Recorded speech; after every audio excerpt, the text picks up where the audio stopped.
সুপ্রিয় দর্শক, আসসালামু আলাইকুম। আপনার প্রত্যেককে আমন্ত্রণ জানাচ্ছি বাংলা ভিশনের প্রতিদিনের আয়োজন সংবাদপত্র ও সংবাদ মাধ্যমগুলোর শীর্ষ সংবাদ নিয়ে পর্যালোচনা ও বিশ্লেষণধর্মী অনুষ্ঠান ফ্রন্ট পেজে। আপনাদের সঙ্গে আছে আমি জিয়া খান এবং আলোচনার জন্য স্টুডিওতে উপস্থিত আছেন মোহাম্মদ শহীদুল ইসলাম, সভাপতি ঢাকা সাংবাদিক ইউনিয়ন। শহীদ ভাই, আপনাকে স্বাগত জানাচ্ছি। দর্শক, মূল আলোচনায় যাবার আগে আজকের বিভিন্ন সংবাদপত্রগুলোর শীর্ষ শিরোনামগুলো আপনাদের জানিয়ে দিচ্ছি। প্রথম আলো, হঠাৎ করে আক্রমণ চলে আসতে পারে, এই নির্বাচন চ্যালেঞ্জিং হবে। নির্বাচন প্রস্তুতি সভায় প্রধান উপদেষ্টা, যত ঝড় ঝঞ্ঝাই আসুক অতিক্রম করতে হবে। মাঠ কর্মকর্তাদের পদায়ন, আইন শৃঙ্খলা নিয়ে আলোচনা। একটি অভিমত, ভোটারদের মনে আস্থা তৈরি করা সরকারের দায়িত্ব। আনু মোহাম্মদ, সদস্য গণতান্ত্রিক অধিকার কমিটি। দলগুলোর মতো পার্থক্য সামনে এলো আরও তীব্রভাবে। সনদ বাস্তবায়নের সুপারিশ, কমিশনের সুপারিশ বিষয়ে জামাত ও এনসিপি ইতিবাচক হলেও এর বিরুদ্ধে তীব্র প্রতিক্রিয়া জানিয়েছে বিএনপি। ছাত্র জনতা হত্যাকাণ্ডে ক্ষমা চাইলেন না শেখ হাসিনা। আমার দেশ, সরকার বিএনপি মুখোমুখি। জুলাই সনদ বাস্তবায়ন নিয়ে জনগণের সঙ্গে প্রতারণা করা হয়েছে, মির্জা ফখরুল। উপদেষ্টা পরিষদের সিদ্ধান্তের পর প্রতিক্রিয়া প্রেস সচিব। শেখ হাসিনাকে নিয়ে দিল্লির নতুন চাল। দৈনিক ইত্তেফাক প্রসঙ্গ, জুলাই সনদ, ঐকমত্য কমিশনের বিরুদ্ধে বিএনপির ক্ষোভ।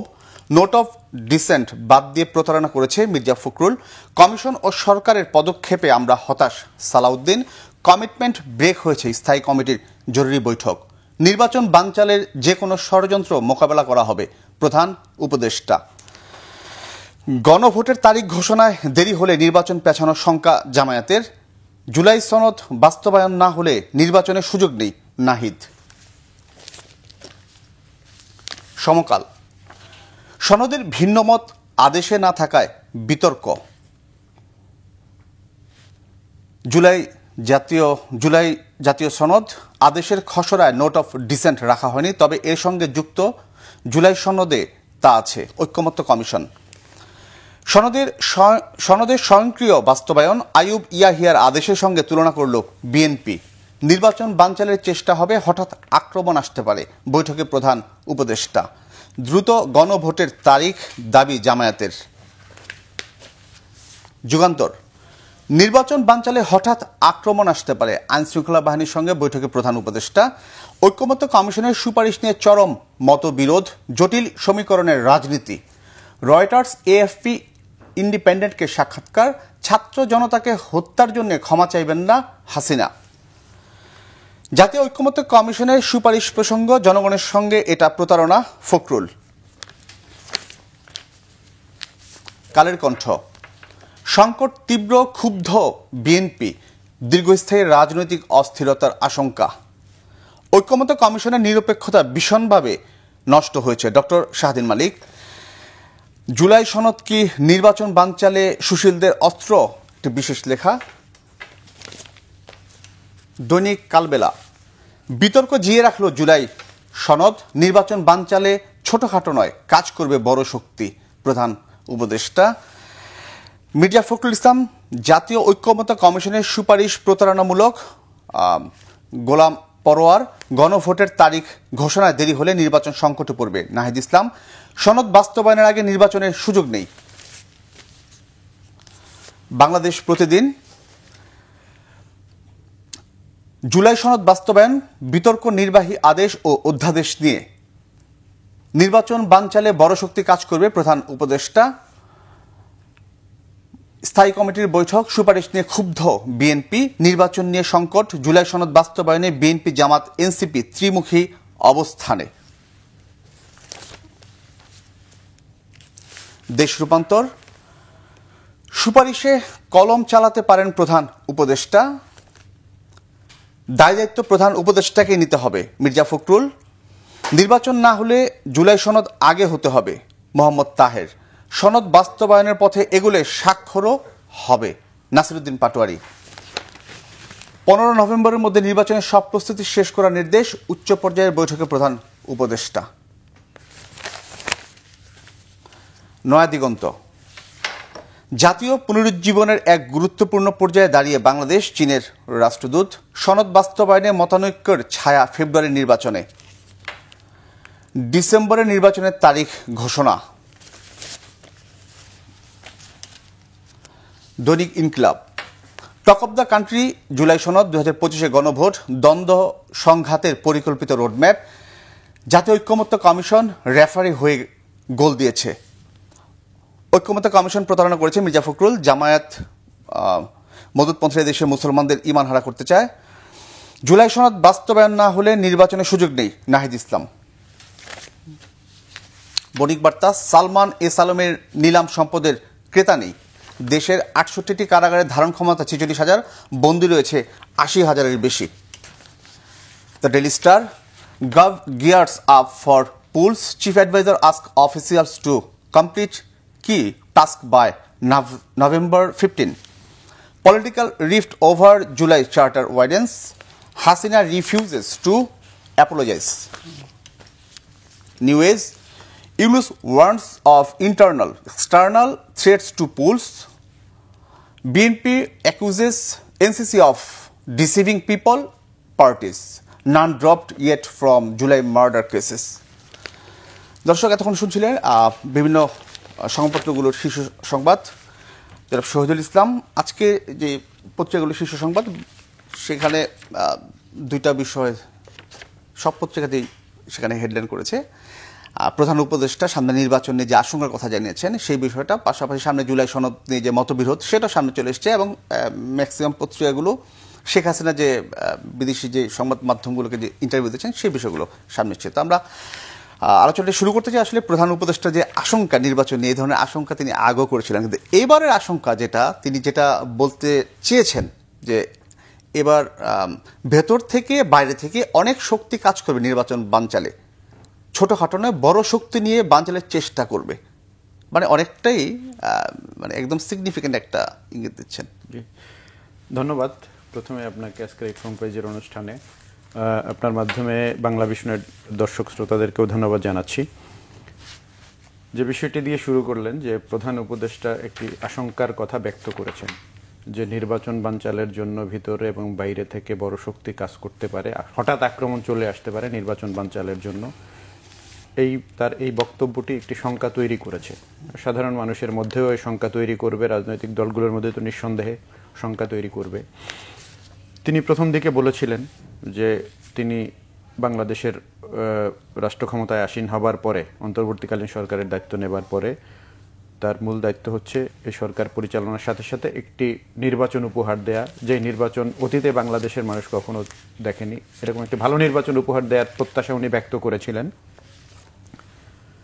তো এ পর্যায়ে এসে উনি কালকে যখন এই বক্তব্য দিলেন, এদেশের যারা বোদ্ধা মহল রয়েছে, যারা চিন্তাশীল রয়েছে, তারা আগে থেকেই বলেছিলেন যে সামনের নির্বাচনটি খুব সহজ হবে না, কারণ হচ্ছে দীর্ঘ 16 বছরের যে অপশাসন, যে দুর্নীতি দুঃশাসন ছিল বাংলাদেশের উপরে, তো সেইখান থেকে সেই সরকার এদেশ থেকে পালিয়ে যাবার পরে একটি ভঙ্গুর অবস্থার মধ্যে এই সরকার দায়িত্ব নিয়েছে, এবং এই সংক্ষিপ্ত সময়ের মধ্যে যে প্রত্যাশা উনি ব্যক্ত করেছিলেন যে একটি ক্রেডিবল, একটি ভালো নির্বাচন উনি উপহার দেবেন, সেই প্রত্যাশা ছিল।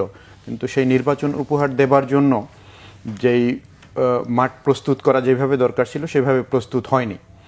তো রাজনৈতিক দলগুলোর মধ্যে এখন কিছু বিভেদের আলামত আমরা পাচ্ছি, যার কারণে সেই সংখ্যাটি আরও বৃদ্ধি পাচ্ছে। আপনি জুলাই সনদ নিয়ে আজকে দেখেন যে আমাদের রাজনৈতিক দলগুলোর ভিতরে আরও বিভেদটা আরও পরিষ্কার হয়ে গিয়েছে। তো সেইখানে একদিকে জুলাই সনদ বাস্তবায়ন, একদিকে গণভোট, আর একদিকে জাতীয় নির্বাচন, এই তিনটি বিষয়কে যদি আমরা এক করে দেখতে চাই, এবং প্রশাসনিক যে কাঠামো এখন যে অবস্থা, তো এই চারটা বিষয় যদি এক করি তাহলে নির্বাচনটি আসলেই তো একটু কঠিন আমাদের কাছে মনে হয়েছে। যে এই নির্বাচনটি ফেয়ার এবং ক্রেডিবল করবার জন্য যেই পরিবেশ দরকার, সেই পরিবেশটি এখনও আমাদের কাছে মনে হয় যে সেই পরিবেশটি এখনও বিরাজমান নয়। তো এই অবস্থার মধ্যে একটি নির্বাচন উপহার দেয়া, বিভিন্ন দিক থেকে বিভিন্ন ধরনের দাবি রয়েছে। কেউ বলছেন যে গণভোটটি জাতীয় নির্বাচনের আগে দিতে হবে যত দ্রুত সম্ভব, কেউ জাতীয় নির্বাচন আগে চাইছেন, কেউ বলছেন যে জুলাই সনদ বাস্তবায়নের আগে কোনো নির্বাচন হবে না। এখন বাংলাদেশের রাজনীতিতে বিদ্যমান যেই দলগুলো রয়েছে, আমরা যদি সেটিকে হিসাব করি, প্রথম সারির যে দল রয়েছে, আমরা বড় দল যদি বিএনপি বলি, এরপরে জামাত ইসলামী, এরপরে এনসিপি, এখন তিনটা শক্তি যদি তিন ধরনের মতামত ব্যক্ত করে, তাহলে তো নিঃসন্দেহে নির্বাচনটি কঠিন হবে। এর বাইরে যে সংখ্যাটি ব্যক্ত করেছেন প্রধান উপদেষ্টা, যে এদেশ থেকে বিগত সরকার পালিয়ে গেলেও তো এদেশের তাদের যে শক্তিমত্তা ছিল, তাদের যে দলের কর্মীরা ছিল, এরপরে তাদের যে দোসররা ছিল, তারা তো এখনো রয়েছেন এদেশে। তারাও তো চাইবেন না যে একটি সুষ্ঠু নির্বাচন এদেশে হোক, তারাও এই নির্বাচনকে ব্যাহত করতে চাইবেন। এরপরে নিজেদের ভিতরে যে দূরত্ব রয়েছে, এই দূরত্ব এই ক্ষেত্রে আমার মনে হয় যে শঙ্কার জন্য কাজ করবে। আমরা এই নির্বাচন, সামনে নির্বাচন কঠিন, চ্যালেঞ্জিং, সরকারের পক্ষ থেকে বা পলিটিক্যাল পার্টিগুলো থেকে কথাগুলো শুনছি, কিন্তু প্রধান উপদেষ্টা যখন এখন এই সময়ে এসে একদম এই ধরনের বক্তব্য দেন, তাহলে নির্বাচনটা সামনে হওয়াটা কতটা চ্যালেঞ্জিং হয়ে দাঁড়ালো?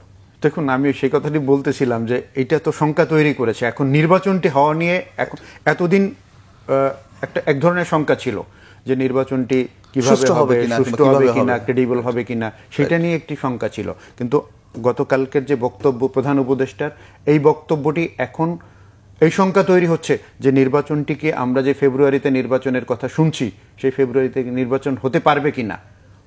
তো এখন তার এই বক্তব্য থেকে এই শঙ্কাও আমাদের মনে এখন তৈরি হচ্ছে, এবং সাধারণ মানুষের মনে এই শঙ্কাও তৈরি হবে। সেই বিষয়টি পরিষ্কার করবেন। তারপর তিনি যদিও বলেছেন যে যত কঠিন পরিস্থিতি আসুক না কেন, তিনি নভেম্বরের 15 তারিখের মধ্যে একটি রোডম্যাপ ঘোষণা করবার কথা বলেছেন।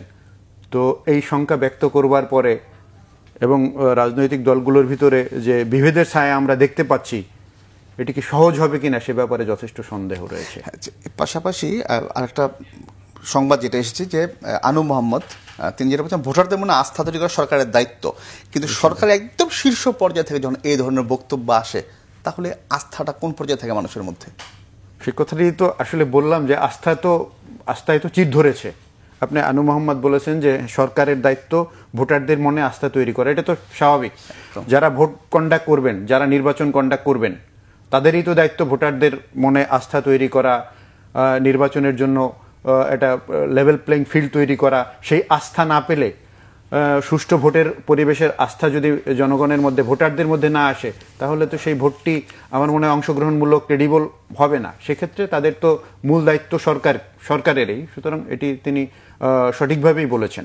এখন তো প্রশ্ন আসে তাহলে যে এত দিন ধরে, প্রায় 14-15 মাস ধরে সরকার যে রাজনৈতিক দলগুলোর সঙ্গে যে বৈঠক করলো, এটার আসলে রেজাল্ট কি? দেখুন, রাজনৈতিক দলগুলোর সাথে বৈঠক করেছে, ঐকমত্য কমিশনের সাথে বৈঠক করেছে, দীর্ঘ অনেকগুলো বৈঠক করেছে।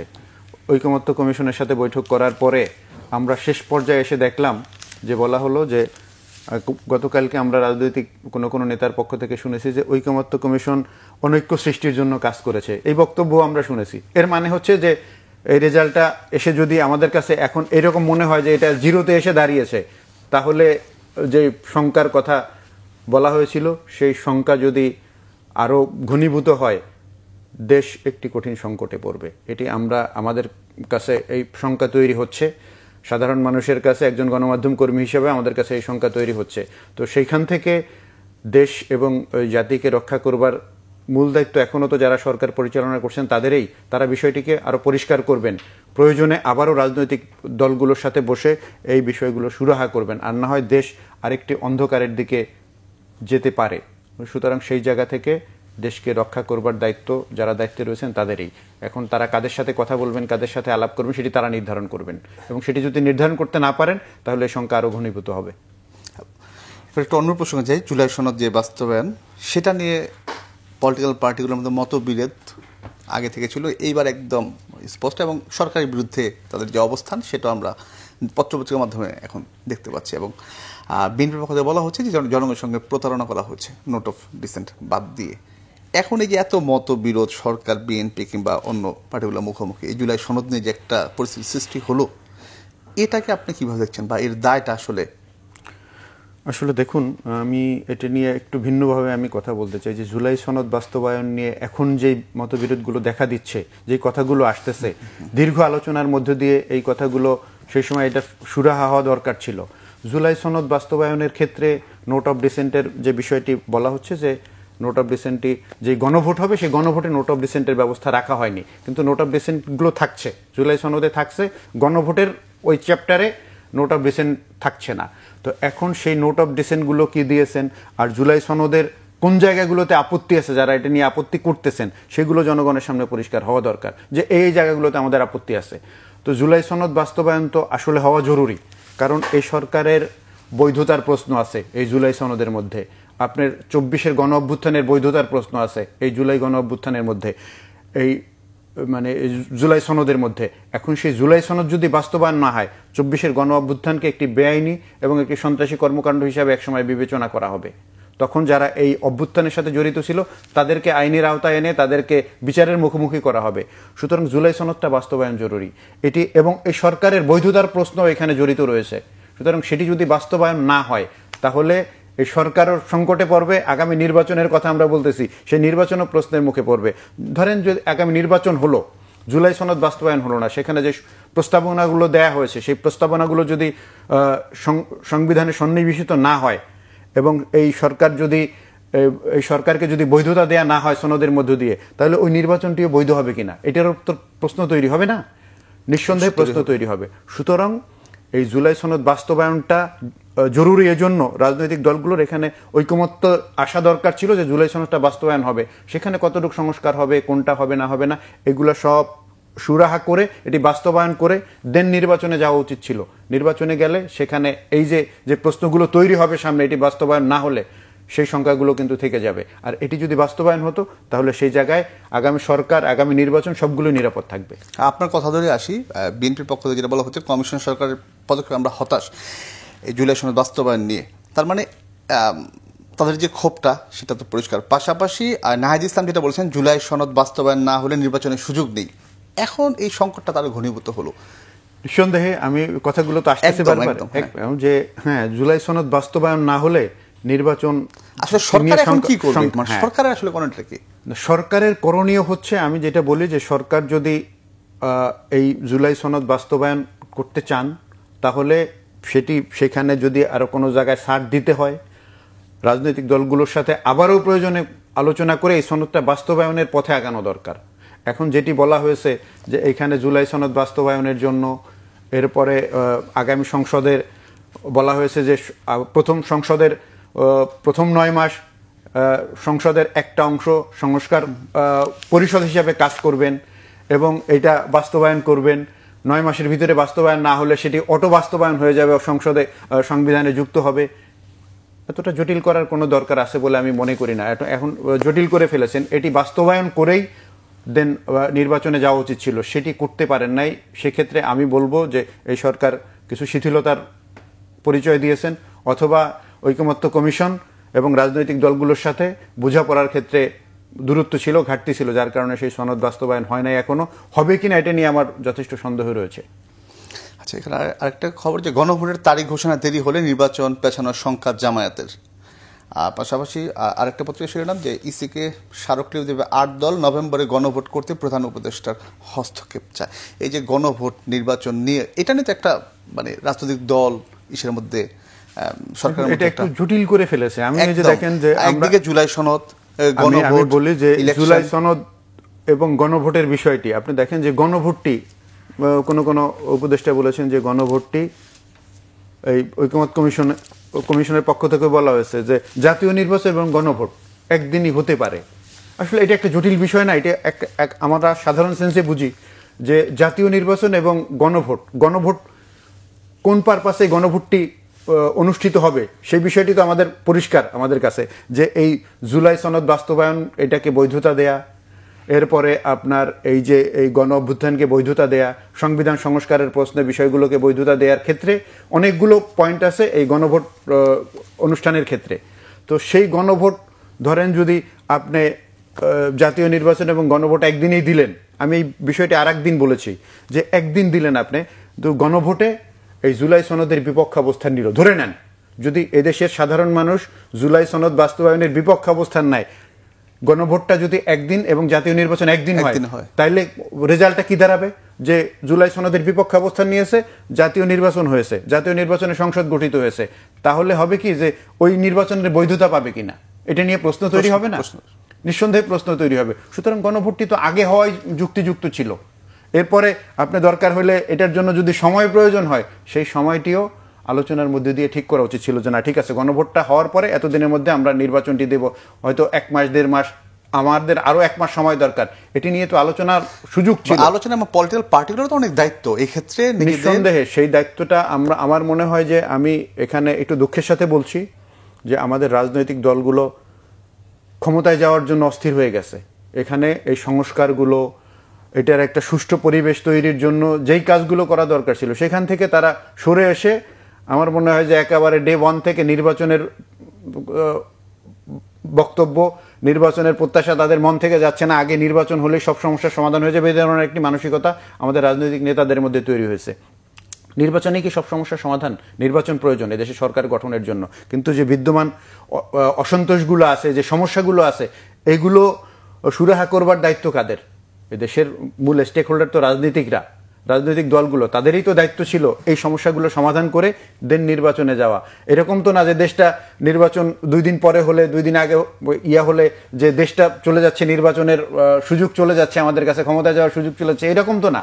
তাই তো অস্থিরতার তো কিছু ছিল না এখানে। এই জায়গাগুলোতে আমার মনে হয় যে সুচিন্তিত কাজটি তারা করতে পারেননি অথবা ইচ্ছা করে করেননি। তার মানে আমরা একদম জটিল, এই যে আরেকটা পত্রিকা জটিল সমীকরণের রাজনীতি, আমাদের রাজনীতির জটিল সমীকরণ, এখান থেকে বের না হতে পারলে তো জাতির জন্য সামনে খুব গভীর সংকট অপেক্ষা করছে।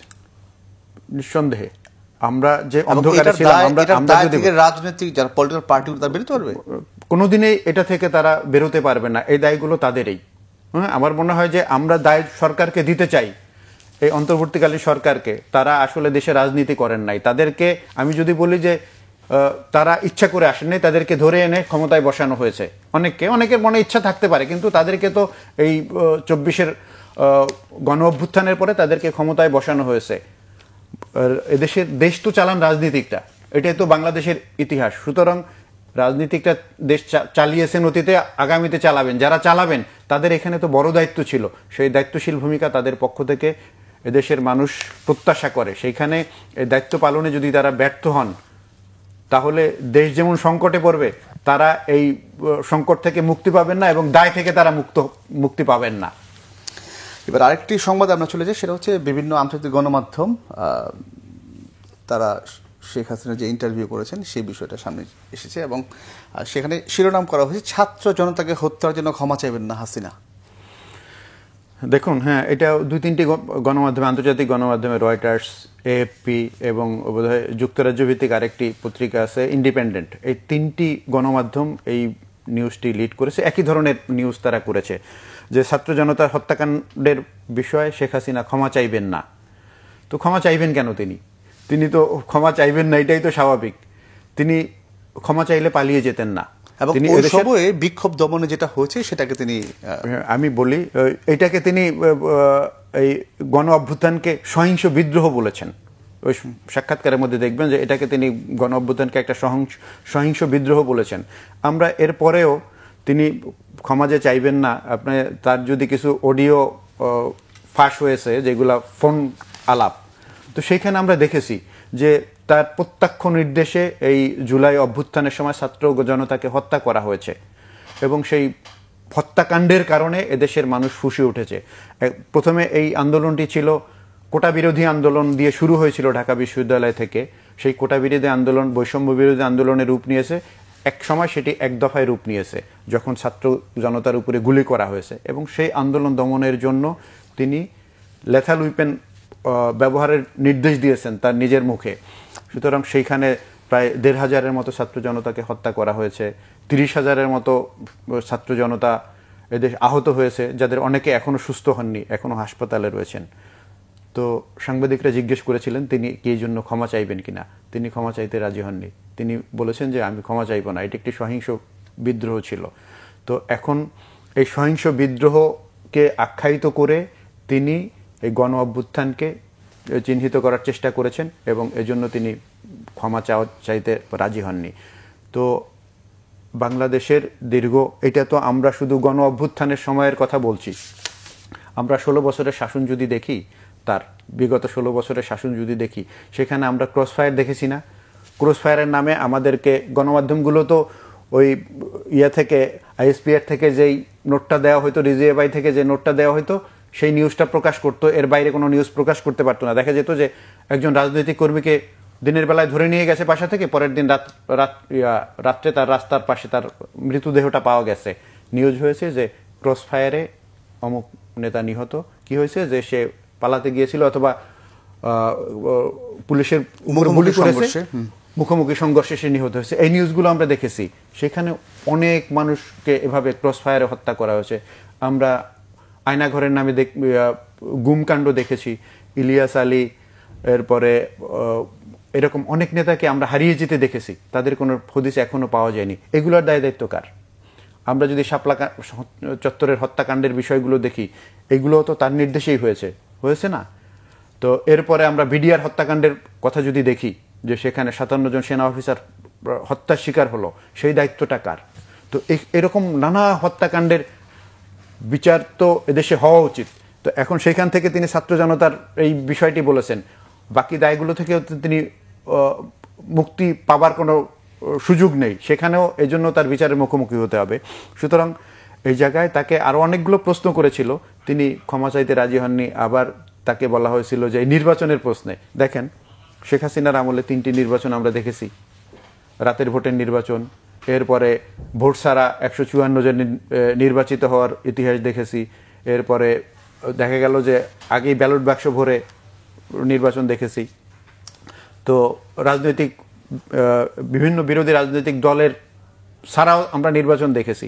তিনি আবার এখানে দাবি করেছেন সাংবাদিকদের ওই কাছে যে আওয়ামী লীগ ছাড়া যদি কোনো নির্বাচন হয় এবং সেই নির্বাচন, তাকে বলা হয়েছিল আপনি কি দেশে ফিরবেন কিনা, তখন বলছে যে আওয়ামী লীগ ছাড়া যদি কোনো নির্বাচন হয় এবং সেই নির্বাচনে যদি কোনো সরকার আসে, সেই সরকারের আমলে তিনি দেশে ফিরবেন না। এই কথাটি তিনি তাদের সাক্ষাৎকারে বলেছেন। সুতরাং তিনি যেই অন্যায় করেছেন তিনি সেটি বুঝতেছেন এবং সেটির বিচার এদেশে হওয়া উচিত। আমরা এবার একটু অন্য খবর যাই, সেটা হচ্ছে বণিক বার্তা সেখানেই করছে যে সালমান এস আলমের নিলাম সম্পত্তির ক্রেতা নেই। তার মানে এই ক্রেতা না থাকার কারণে এই সম্পদগুলো নিলামে তোলা যাচ্ছে না, সম্পদ বিক্রি করা যাচ্ছে না, এবং তাদের কাছ থেকে টাকা আদায়ের পথটা রুদ্ধ হয়ে যাচ্ছে।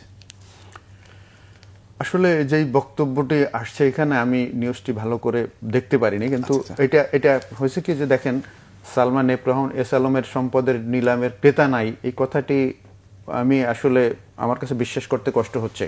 এই দায়িত্ব তো সরকারের। তো যদি ক্রেতা না থাকে, সরকার এই সম্পদগুলোকে করতে পারে, এগুলো তাদের দায়িত্বে নিতে পারে, নেয়ার পরে সেগুলোকে জনস্বার্থে কিভাবে ব্যবহার করা যায় সেই দায়িত্ব সরকার নিয়ে, রাষ্ট্র নিয়ে এটা কাউকে দায়িত্ব দিতে পারে। এবং সেখান থেকে যেই লুটপাট হয়েছে, এস আলম যেই হাজার হাজার কোটি টাকা লুট করেছে বিদেশে, যাদের টাকা লুট করেছে, এই পাওনাটি তো তাদের পাওনাটি কিভাবে আদায় করবে, এটি আদায় করে দেওয়ার দায়িত্ব রাষ্ট্রের নিতে। রাষ্ট্রের যে সম্পদ যেগুলা লুট হয়েছে সেগুলো রাষ্ট্র বিক্রি করতে না পারলেও যাদের সম্পদ লুট হয়েছে তাদেরকে যদি বলে যে আমরা তোমাদের এই সম্পদ, তোমাদের কত টাকা সম্পদ, এটা তোমাদের দিয়ে দিলাম ভাগ করে, এটাও তো দিতে পারে, রাষ্ট্র নিতে পারে। একদম শেষ দিকে আমরা আরেকটা সংবাদ, সেটা হচ্ছে এ ধরনের সংবাদ আমরা আগেও শুনেছি যে দেশের কারাগারের সংখ্যা 68টি এবং সেখানে ধারণ ক্ষমতা প্রায় 40,000 বন্দির, কিন্তু বন্দি আছে ডাবল, প্রায় 80,000-এর বেশি। এই যে মানে এই ধরনের মানে আমাদের যে কারাগারগুলোর যে অবস্থা, সবকিছুর বিবেচনা, এটা অনেকবারই সংবাদ হয়েছে, কিন্তু তারপর ওই জায়গাটা থেকে বের হচ্ছে না। দেখুন, মানে আমার প্রশ্নটা একটু শুনি, জানার পরও সরকারও শেয়ার করে, তারপর কেন বের হচ্ছে না? উদাসীনতা না পারে না, কি মনে হয় আপনার? দেখুন, এটা আমি বলবো যে যথাযথ উদ্যোগের অভাব। সরকার যদি উদ্যোগ নেয় যে না, এর পরিধি আরো বৃদ্ধি করা, আপনি দেখুন এই খবরটি নতুন না, আমরা বিগত সরকারের আমলে দেখেছি যে দ্বিগুণ তিনগুণ বন্দি কারাগারে আমরা নিউজ করেছি। হ্যাঁ, তো সেখানে আমিও এক সময় কারাগারে গিয়েছি, এটি 2000 সালে এক সময় দেখেছি যে সেখানে কারাগারের অবস্থা দেখেছি। সকালবেলা যখন ওই সেলগুলোতে আপনার সেলে এক ধরনের সুবিধা থাকে এবং ওয়ার্ডে আর এক ধরনের সুবিধা থাকে, সেখানে হাজার হাজার লোক, তো তারা সকালবেলা গোসল করার জন্য দেখা যায় যে লাইন দিয়া একটা চৌবাচ্চার ভিতরে, তখন আমরা যেটা এই কেন্দ্রীয় কারাগারে দেখি পানি আসে, সেখান থেকে কেউ একটা প্লেট ভরে, কেউ একটা বাটি ভরে 2 বাটি পানি গায়ে দিয়ে তার গোসল শেষ করতে হয়েছে। এরকম অব্যবস্থাপনা কারাগারে দেখেছি। সেখান থেকে পরবর্তী সরকার যারা এসেছিল তারা কিছুটা উন্নয়নের চেষ্টা করেছে, সেই ধারাবাহিকতাটি আসলে রক্ষা করা হয় নাই। এদেশের আসলে আমাদের দেশে তৃতীয় বিশ্বের দেশ হিসেবে বাংলাদেশে অপরাধ প্রবণতা বেশি, এখানে কারাগারের লোকজনকে বন্দি করতে হয়। সেটা মাথায় রেখে সরকারের উচিত এই কারাগারগুলোকে সাজানো, এই কারাগারগুলোকে অপরাধীদের অভয়ারণ্য তৈরি না করে এগুলোকে আসলে সংশোধনাগার করার যদি একটু উদ্যোগ নেয়, তাহলে এটা দেশ যেমন লাভবান হয়, এই অপরাধীগুলো আসলে ভালো মানুষ হয়ে ফিরে আসতে পারে কারাগার থেকে, সেই উদ্যোগ রাষ্ট্রের নেওয়া উচিত। ধন্যবাদ শহীদুল ইসলাম আপনাকে বাংলা ভিশনে আসার জন্য। দর্শক, ফ্রন্ট পেজে আজ এ পর্যন্ত, আবার দেখা হবে আগামীকাল। সবাই ভালো থাকুন, সুস্থ থাকুন।